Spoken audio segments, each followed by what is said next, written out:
I recently picked up the 4K special edition of the 1980 cult classic Alligator from Scream Factory. This was actually my first viewing of the film.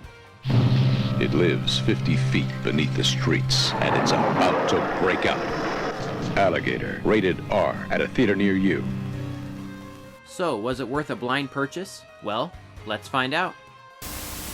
Remember the urban legend about baby alligators being flushed down the toilet only to grow into giant monsters stalking the sewers? This movie takes that story and turns it into a feature film. So a degenerate pet store owner kidnaps dogs and sells them to a research facility. The poor things are experimented on with growth hormones and even have their vocal cords cut so they won't cry or bark too much. This is just the kind of stuff I want to see in a fun creature feature. So the dead bodies of the dogs are tossed into the sewer, and guess what's down there, feeding on the contaminated carcasses? Now I know it's just a movie, but the animal experimentation stuff kinda took me out of it. Couldn't they have just had some jerk dumping toxic waste into the sewers or something? And that's how the alligator grows so huge? I don't know. The film has a more logical explanation for what happens, which I appreciate. It's just a little too depressing and dark for my taste. So a cop, played by Robert Forrester, is investigating the various body parts and dead animals washing up from the sewers. He eventually encounters the culprit and joins up with a scientist to stop the crazed beast. I have to say, my expectations are actually pretty high going into this one. The film was directed by Louis Teague, who did the classic Stephen King adaptation of Cujo, and was written by John Sayles, who scripted the legendary werewolf film, The Howling. So, were my expectations met?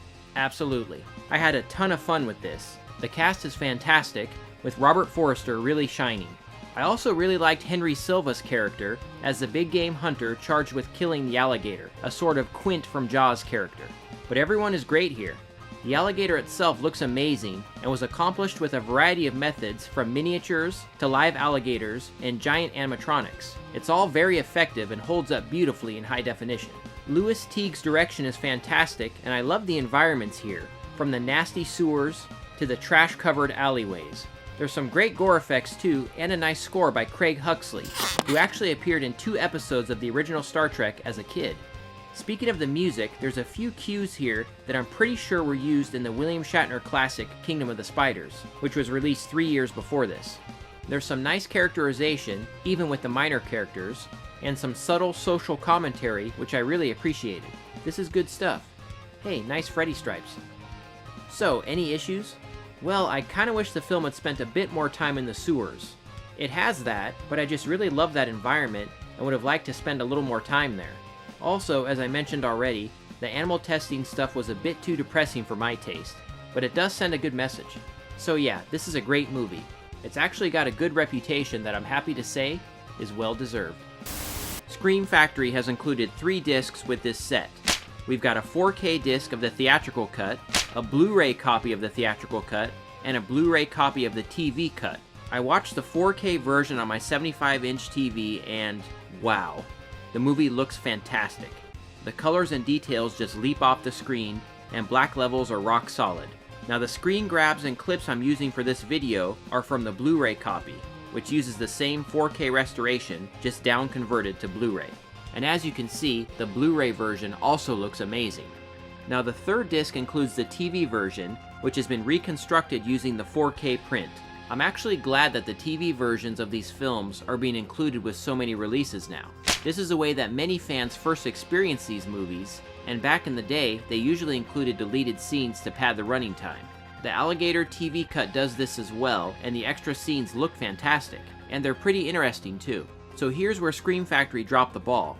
Arrow Video and Severn Films have included TV cuts with some of their releases as well, which is great, but those labels went a step further and included a 3rd version where they actually cut the deleted TV scenes back into the theatrical cut, giving fans an ultimate extended version. Why didn't Scream Factory do that here? It really is a shame and a missed opportunity. This release is just loaded with special features. Ported over from the DVD release is an audio commentary and interview with the screenwriter. New to this release are 5 interviews with the cast and crew, ranging from 7 to 24 minutes long. They include director Louis Teague, actress Robin Riker, effects guy Robert Short, writer John Sayles, and actor Bryan Cranston. Cranston worked on Alligator as a crew member long before becoming a big star, and I think it's so cool that he chose to be a part of this release. His interview here is especially touching when talking about meeting Robert Forrester, who by all accounts was a kind and decent man. He sadly passed away in 2019 from brain cancer.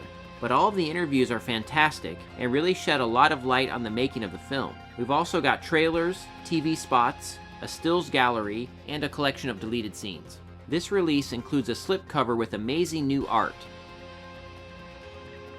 Reversible art is included as well, which includes the original poster art. This is yet another amazing release from Scream Factory. The film itself is a cult classic, and the picture quality and special features are fantastic. Highly recommended.